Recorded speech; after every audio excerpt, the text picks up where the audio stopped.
तुझी योजना या परिवारासाठी पूर्ण होऊ दे. आणि मी ज्यावेळेस खाली बसलो त्यावेळेस वचन काढून त्याच्यावरती बोटच ठेवून बसलो. पालकांनी असं 2-5 मिनिटं वर बोलले आणि एकदम तेच वचन वाचायला सांगितलं. मी काय सांगतो की माणूस बदलला काय बी फरक पडत नाही. देवाची योजना, देवाचा प्लॅन आपल्याविषयी बदलता कामा नये. आणि देवाची योजना सिद्धीत जाणं हेच आमचं सेवक लोकांचं कर्तव्य आहे. हेच आमचं काम आहे. देवाची योजना तुमच्यापर्यंत आणून पोहोचवणे. आमेन.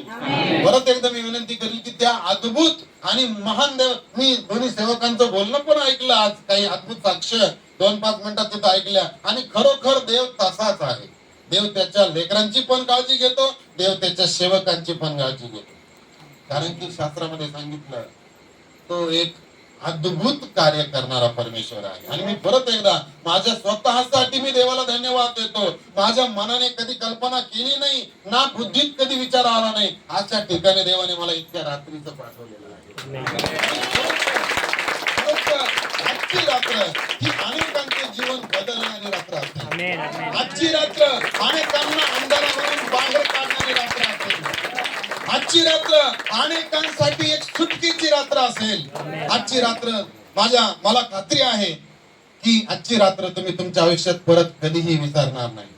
कारण की तुमचं आज जीवनात काही ना काही बदल झाल्याशिवाय आज नक्कीच राहणार नाही. देव आमचे कष्ट पाहतो, देव तुमचे देखील कष्ट पाहतो, देव तुमचं हृदय पाहतो आणि देव तुम्हाला वचनाची किती ताण आणि भूक आहे ती देखील देव पाहतो.